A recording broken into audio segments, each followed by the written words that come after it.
Bonjour, dans cette vidéo, je vais vous présenter la correction d'un sujet de DNB sur le lait.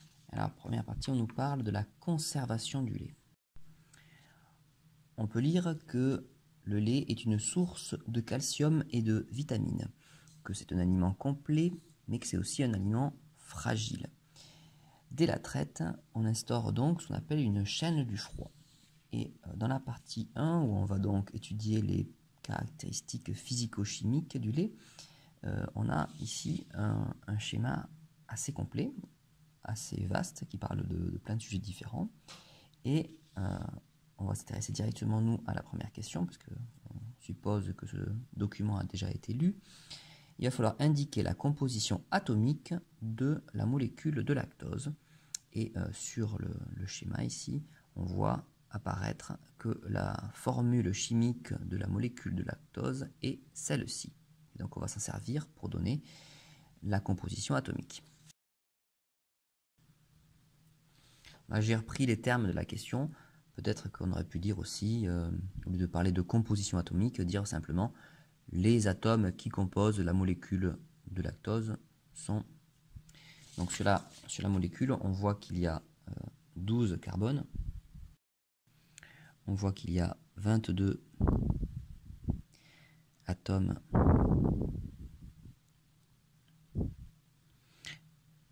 d'hydrogène.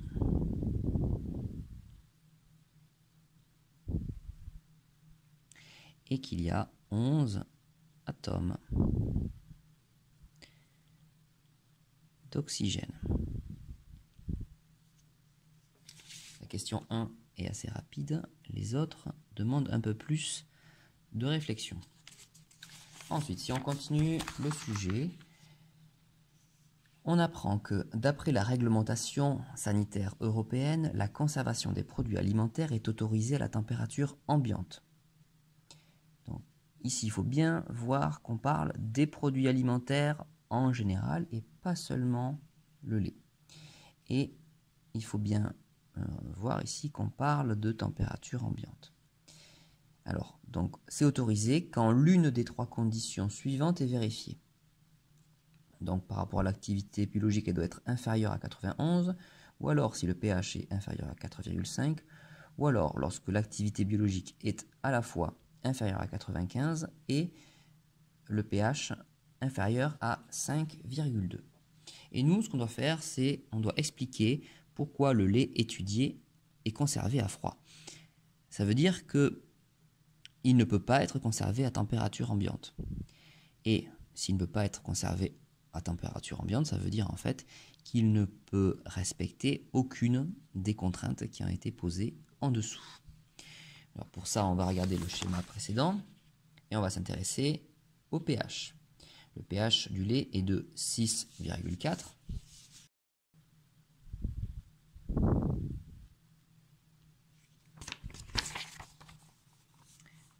Et donc, on n'est pas dans la fourchette inférieure à 4,5, ni même 5,2.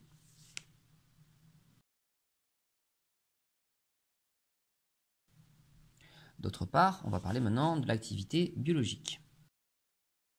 Je regarde ici l'activité biologique du lait, c'est 0,99.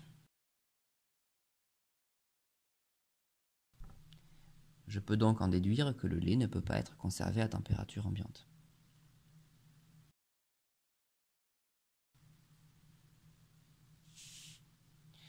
On passe à la question numéro 3.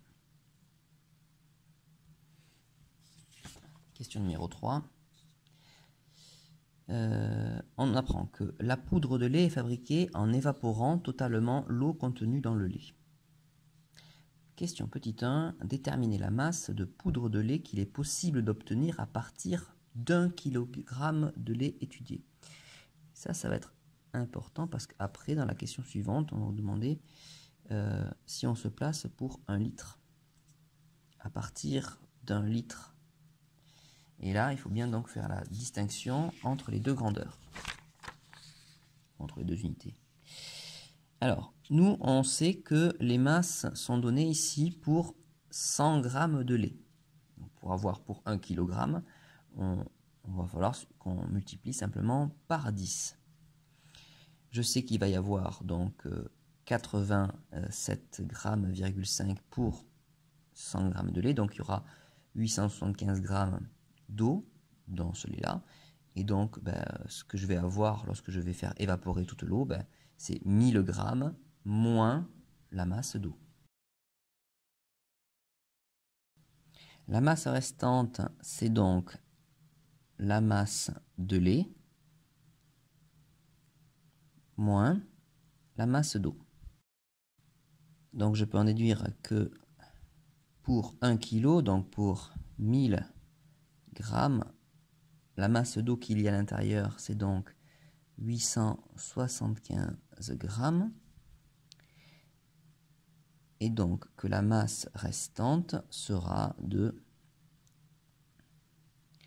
125 grammes.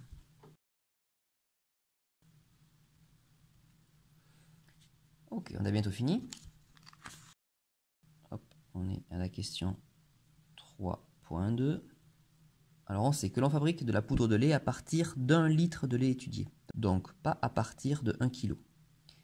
Il faut expliquer sans calcul si la masse de poudre de lait obtenue est inférieure, identique ou supérieure à la valeur trouvée à la question 3.1. Alors pour ça, on va se servir de la masse volumique. La masse volumique va nous dire la masse associée à 1 litre. Comme la masse volumique est de 1,032 kg par litre, je sais en fait que 1 litre, ça va peser 1,032 kg.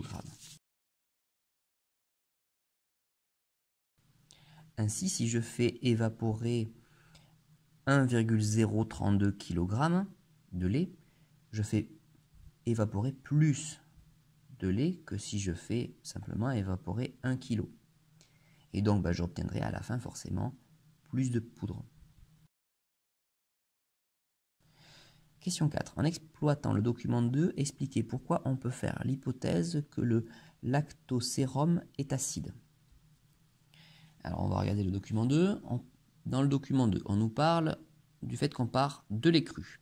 Le lait cru, on va le séparer en deux parties grâce à une opération qui s'appelle l'écrémage, qui donc permet de séparer d'un côté la crème du lait écrémé. Puis s'ensuit une deuxième opération qui va nous intéresser, qui est la coagulation. Et c'est là-dedans qu'on va trouver le lactosérum. On le retrouve aussi ici. Donc, lors de cette coagulation, qu'est-ce qui se passe? On sait qu'on amène le pH du lait écrémé à une valeur de 4,6. Comme le lait écrémé est acide, on peut faire l'hypothèse, on ne peut pas être sûr, mais on peut faire l'hypothèse que le lactérosérum aussi sera acide. Et on peut dire que le lait écrémé est acide puisqu'on amène le pH à 4,6 et que 4,6 c'est un pH qui est acide.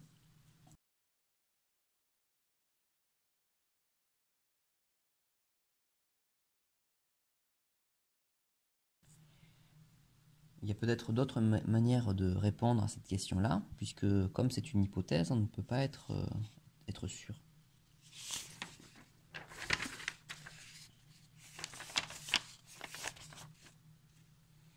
Question numéro 5. On doit maintenant utiliser le document 3. Il faut proposer un protocole expérimental permettant de prouver la présence d'ion chlorure dans le lactérosérum. On pourra formuler la réponse sous forme de texte et ou de schéma. Donc, on cherche la présence des ions chlorure et on voit dans le document ici que les ions chlorure peuvent être détectés grâce à une solution de nitrate d'argent et que, lorsque le test est positif, on va observer un précipité blanc qui va noircir à la lumière. Donc là, je vous invite à faire des schémas plutôt, au crayon papier et à la règle. J'ai donc commencé à faire le schéma Je vous rappelle, comme est toujours en premier, le liquide que l'on cherche à étudier. Donc ici, on devait étudier le lactosérum. Qu'on doit donner le nom de la verrerie. Ce sont des tests qu'on fait le plus souvent dans les tubes à essai. Et qu'on rajoute donc dans ce lactosérum le détecteur. Ici, pour les ions chlorures, on utilise donc une solution de nitrate d'argent. On nous demande de prouver qu'il y a des ions chlorures, donc a priori c'est qu'il y en a, si on peut le prouver.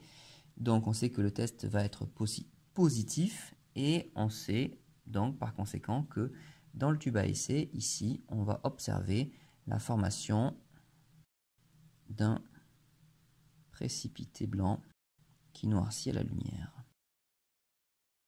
On peut préciser en remarque que la solution de nitrate d'argent peut être dangereuse.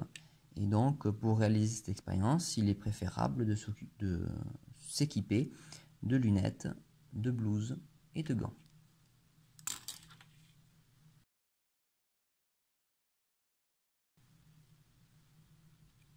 Et voilà.